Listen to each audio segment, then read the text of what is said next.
mag-hangout with me. Malaki na ako.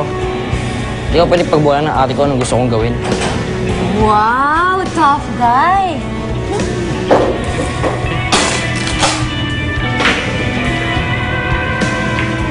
Pupunta ka dito? Hindi na. Baka makita pa ako ng mga dati kong kaibigan. Alam mo, you should go. Ipakita mo na okay ka.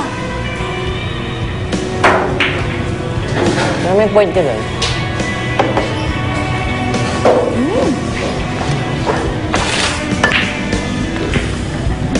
And you, young man, have a date. Ooh, it's party time! Yes! And I'm crazy but you like that it ain't easy.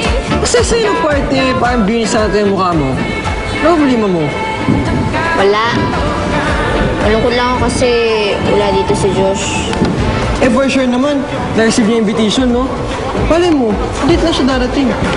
Sana nga, may isipan niya pumunta. Total, Pasko naman eh. Para makapati-pati na yung barkada. Saan? Bambi, sino kasama ng ate mo?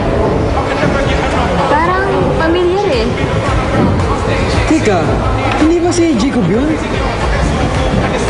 Si Jacob nga! Yun na nga, oh. And I'm crazy but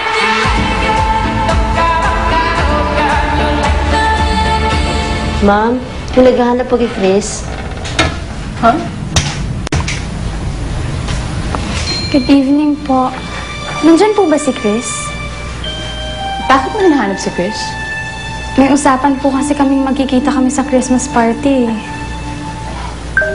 Bakit? Ikaw ba ang girlfriend ni Chris? Ano ginagawa mo dito? Eh, nakapatay kasi yung cellphone mo eh. Kaya pinuntahan na kita. Wow!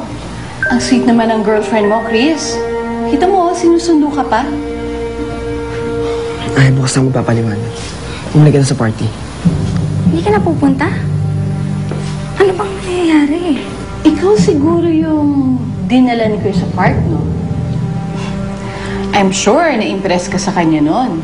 Tita naman, please. Bakit ba, Chris? I'm just trying to get to know your friend. What's your name again, Iha? Aya po. Aya. Ako naman si Sarah. Tita-titahan ni Chris. Actually, we're not related. Nakikitira lang siya dito sa amin. In other words, samped. Palamunin. Kasi alam mo, wala na kasi siyang matitirhan eh. Dahil ang nanay niya ay nasa kulungan. At siguro naman ang kwento niya na sa'yo, no? Na ang nanay niya ay isang kriminal.